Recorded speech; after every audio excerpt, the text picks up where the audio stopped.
Hey everyone, Steve here from Divorcing Japan, and today I'm going to talk about child custody in Japan and why it's such a big nightmare. 86%. 86%. If you're a father or you're here in Japan and you're thinking about starting a family, this is a nightmare statistic. There are more and more and more fathers day by day going through this situation. And it's as simple as coming home from work, expecting to see your family, only to find an empty house with a note on the table saying, that's it. In those situations, one of the first things to hit you is that 86% number, because you know you're about to go into a divorce situation through Japanese court, and you know that 86% of all cases, custody is awarded to the mother. I've been living through this nightmare for the last 2.5 years now, battling through the court system, trying to see my kids, trying to sort this divorce out, trying to get on with my life, but being held down at every corner. It's a mental struggle. And on top of that mental struggle of going through a divorce, not knowing if the last time you saw your kids is the final time is ultimately the most tiring and the most stressful thing and the cause of anxiety that I felt in the last 2 years. It's a pain that never goes away. You are trying to get through the divorce, you're trying to break, and in my case, I was very surprised when my wife left with the kids, and it took me a long time to get over that because I was still in love. And it's taken me a long time to realize that she's not coming back, we're not going to go back to how we were, even though in the beginning that's all I wanted. And I've had to go through the process of rediscovering myself after 13 years of living with somebody else and my kids. And I've had to rediscover myself as a single person, as me again. And I've had to re-find myself. And that's been tough. But on top of that, probably the most tough thing is always wondering, what kind of relationship can I have with my children, and how will they look at me as being that part-time father, and through no fault of my own, only being able to see them twice a month. Now, wait before you say anything else, because twice a month is really generous, and it's down to the generosity of my wife that I'm able to see the kids twice a month.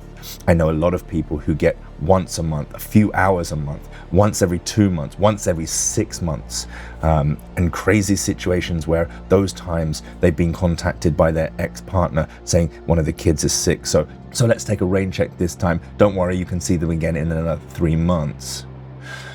It's a really cold situation, and sometimes the court looks at it in a way that makes you very chilled.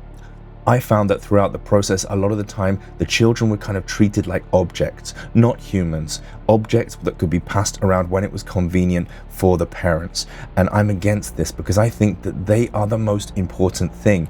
And however this divorce ends, however I come out at the other end, as long as my kids are okay, then there is an ounce of happiness and something I have to fight for. My goal is to survive this so I can be a good father for my kids. But the system makes it difficult, it makes it hard, and it pulls you in all kinds of directions. Here's why. Once the court has deemed that you don't have custody of your child anymore, as a father losing custody to your children in divorce, which don't forget is 80% chance that you're going to lose that custody, you then become a single person. But on top of that, according to paperwork, you then have no children. One day you're a full-time father, the next day you're just by yourself, lost and being treated like somebody. And in Japan, there's a bit of bashing going on if you're single and not having kids. They're taxing you because they want to motivate the Japanese people to get married and have more children to bring that birth rate up. Well, I've done my bit, but not on paper. In fact, it wouldn't be wrong for me to say that I heard and I was recommended the other day that I should get married again quickly and have more children, and then I wouldn't have to pay that tax. Whoa. Am I paying enough for my children already? Do I want to pay more? I don't know about that. How many hours are there in the day to work? Out of that 86% of fathers that do not get sole custody awarded to them in divorce, 70% lose contact with their children in the following months or year after the divorce has been finalized. Let that sink in for a second. 70%. That number has been brushed under the carpet, and if you can ask some people on the street, I'm sure many people, many Japanese people will say, fathers just aren't interested in being fathers to their children after divorce. Well, there are some situations where fathers do drop the ball and are not fathers to their children anymore. But 70% of all custodial fathers do not have any visitation rights anymore. And let's look into that word, because that word is key, visitation rights. If the court has ordered during the divorce that the father gets 3 hours every 6 months, then that's kind of quite demotivating. You're a father coming home to your kids, giving them a bath every day. You're working all the hours God sends to support them. And then suddenly, boom, in one day, a court order says, you get to see your kids 3 hours every 6 months. And it's happened. And even that, 3 hours every 6 months, that is luckier than some people that never get to see their kids because the wives move away, the ex-wives move away to another secret location and the kids are gone and lost. As a father with very small visitation rights, you lose out on everything. In my case, I get to see my kids twice a month, but I do miss out on birthday parties. There's no way that you're getting invited to family birthday parties. And I talk about that in other videos as well. Once you are out that circle, once you are out of the circle of your ex-wife's family, you are not getting invited back because they don't want to go through the trauma and the trouble of seeing you, dealing with you. So it won't happen. And you will miss out on the kids' birthdays. You will miss out on sports day. You'll miss out on any school functions because the school is not legally required to tell you because you are not even a parent anymore on paper. And if your ex-wife doesn't tell you about events, then you'll never know. In my situation, I'm happy I see my kids twice a month, but I'm always afraid about the future. Am I going to be regarded as a father? Am I going to be able to be a father? Do I have it in me to be a positive and strong father and not just be a mate? Only the future can tell.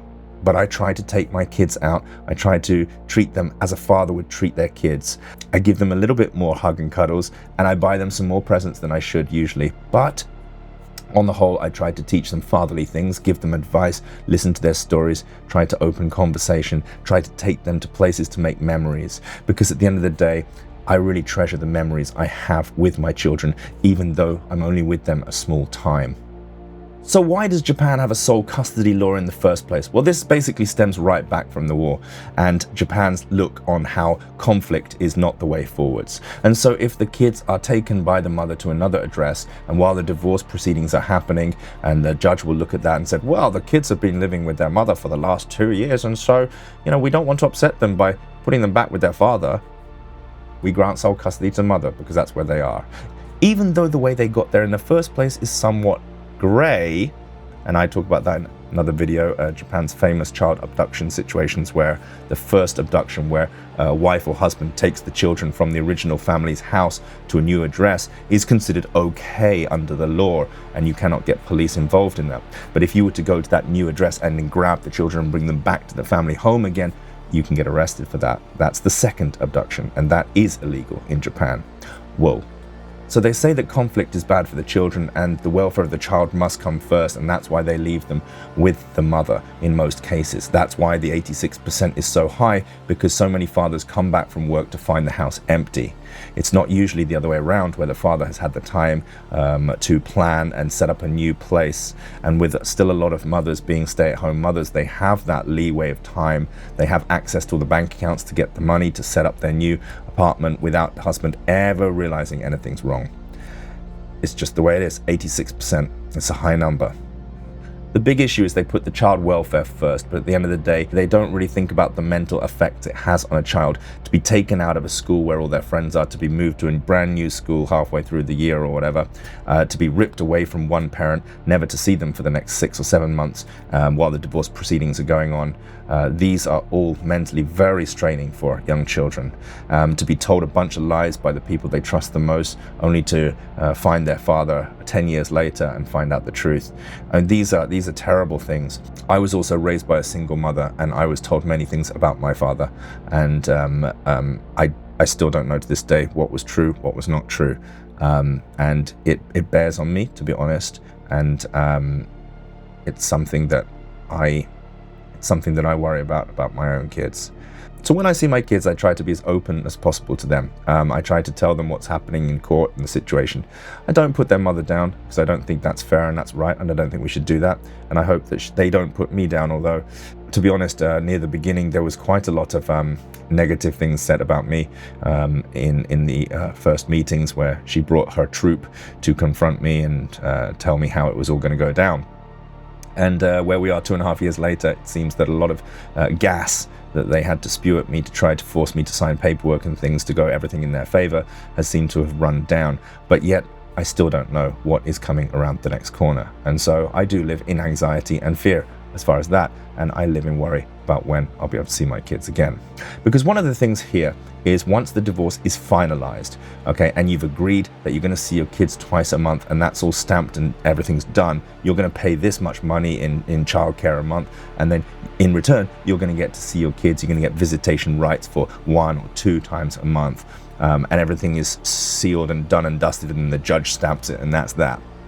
Well, the problem is after it's all done and dusted, both parties don't need to suck up to the judge in the court system anymore. They don't need to pretend and show their best face. And so what happens in many situations, and part of the reason why 70% of custodial fathers lose contact with their children, is because after that, if the party who left doesn't want to see the face of the person they left, and dropping the kids off and having that little interchange is too emotionally heavy for them, then they just simply stop taking the kids anymore. The father loses contact because the wife simply just doesn't bring them to any of the get-togethers anymore.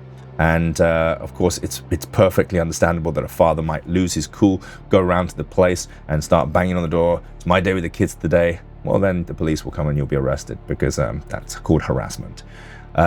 So there's nothing that can be done, and there's no systems in the court except to go back and start a new case to claim that she's not upholding her side of the bargain.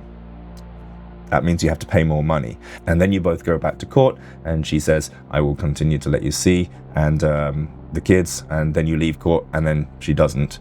There's no penalty, there's no fine, there's no prison service time, there's no powerful police to be involved at that stage. And so by that stage, once it's happened a few times, fathers have no choice really but to step back. And the fight is ongoing, of course, in the heart, but in the mind and financially, sometimes it just can't. Sometimes you just don't have the money to keep going. So the upcoming changes with the new law in 2026 to introduce dual custody in Japan have been celebrated worldwide for Japan being so awesome. However, there are no structures, there's nothing in place to make sure it happens. And it comes with 2 very, very dodgy rules. The first rule is to apply for dual custody in Japan, you need to wait until the original divorce has been granted. It is not a part of the divorce process. It is something that you can do after you are divorced. So first you get divorced, the children are declared sole custody to one or the other, probably the mother in 86% of cases. Then you go back to court to try to get dual custody. That's step 1. Step 2, you can only go back to court if both the mother and the father agree to go to court for dual custody. These 2 steps are grey to say the least, and there are no systems in place. Like, for example, if the mother says, I don't want dual custody because I don't really want to interact with the father anymore, there's no counseling, there's no court process in place to tackle that, to move forwards for the benefit of the children. Because let's face it, in 90% of cases, it is in the children's benefit and interest that both parents are able to communicate properly about the raising of the children to give them a father-mother upbringing. So what can you do as a father if you're involved in a divorce or you have been awarded by the court in Japan sole custody against you, losing your ability to be a father to children? Well, here are some things. Number 1, document as much as possible the time you spend with your kids. Photos, videos, go to some great places, enjoy your time, store it here, store it in a camera on the hard drive so you can visit it in the future. You can also use that as evidence to show the court if it's brought up in court that you are not a suitable father and you should not have any visitation. And if they swing that one and the judge listens and you lose your visitation, at least you can bring it to court because you have a lot of media, digital media document to show interaction and to show the great things that you've done. And it's super important, not just for yourself, but to be able to present in court in the future. Number 2, stay involved as much as possible and tread the line carefully. Try to keep the relationship from your side as good as possible with your wife, ex-wife to be, because in the end, it's going to be through her generosity that you are staying in the kids' lives. So any kind of interaction, please treat it well, try to do your best, and even go so far as to record every interaction just in case something is said that you did during those reactions that makes her not want to see you anymore and therefore not allow you to have visitation.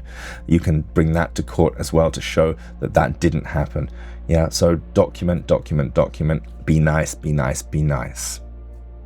Build a safe home for your kids. And one of the reasons I have so much pride in this house that I'm in right now, that I'm fighting for right now, is because I really want this to be a place where the kids are always welcome, where they can always come and feel like it's still their home. I know it's super difficult for them and it's difficult for me, and I'm sure it's difficult for my ex too, but I want them to feel that this is their home. So I made the kids' bedrooms all adventure-like for them. I made it clean, I made it nice. Every time they come over here, they can run around. They live in a much smaller place with their mother, so if they come over here, they can run around a lot more. It's clean and it's inviting, and they really enjoy coming over to stay here. Look after yourself, because you're going through a lot mentally and you're going through a lot financially, and you don't know what's around the next corner, and that causes anxiety. And I've said it before, the best thing for it is exercise. If you're not very fit, just start by walking. Get out and walk if you can. It really makes a world of difference. For me, my biggest recommendation is to get down the gym. There's so many good things that can happen down the gym. Working out, giving yourself new goals. It helps you to think about your diet, to think about your food, to think about food preparation in a better light, to cook good, healthy food for yourself. As Steve Jobs said, take your food seriously, like a medicine, otherwise you're going to have to eat a lot of medicine in the future. So think about your food, and really getting down the gym really helps you to be surrounded by like-minded people. When I'm down at the gym, I suspect there's a lot of fathers going through divorce down there too. There's a lot of guys my age there, really trying to get into shape and busting out some stress, so get down the gym. It really worked for me, and it's nice and cool down there, and you get the showers and you get the massage chairs, and you get they even have laundry machines at my gym. And so, that's another option to get your laundry done while you're down there. And it's just good to surround yourself with people that are also trying to work on positive things with themselves. Helps you with your food, your diet, and your whole body, cardiovascular, and hopefully it gets you looking a bit better and feeling a bit more pride in yourself and building up that confidence again, because at the end of the day, you don't have to get back in the game, you don't have to find a girlfriend, but you do need to find confidence in yourself again. You need to find out what it's like to be yourself, to be strong and to be good, because at the end of the day, that's the role model that is going to be the best for your kids. So if you're feeling good, you're getting your stuff done, you're performing well at work, you're performing well at the gym, then it's going to put you in the right mind frame to be the best father for your kids. And I think that's the challenge. Your kids really need someone strong. They need somebody who's real, but someone who also guides them and shows them, and who's getting through it as positively as possible. And really looking after yourself is key in helping that to happen. If you're going through this right now, you're not alone. There's so many people around the world right now going through divorce, losing touch with their kids, and it's not their choice. And here in Japan, one of the most ludicrous things is there's a massive push on people to get married quickly and have kids because of Japan's declining birth rate.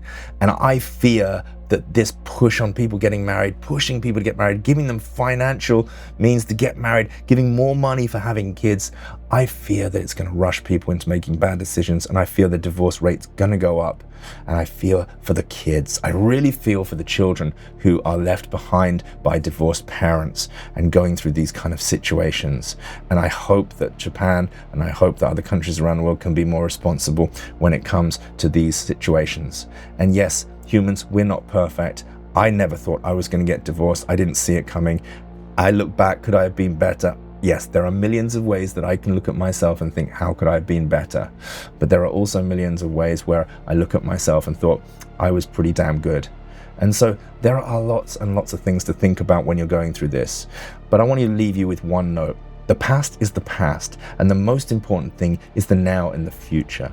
What you decide to do with yourself from now and what you're going to be in the future is exactly where you want to be. And don't put your hopes in something too much in the future, because going through divorce, you have no idea what's going to happen. So really think about the now. Really think about small things, what you're going to do today, what you're going to do tomorrow, and how is that going to slowly edge you towards the goal of being a good person and being a great father for your children when and if you see them. If this video interested you and you're interested in this channel, please subscribe, like, drop a comment if you have a similar situation. A young channel and all these interaction, and especially thank you for staying and watching this video to the end. It really means a lot, and I hope to see you in the next video. Thank you. Bye-bye.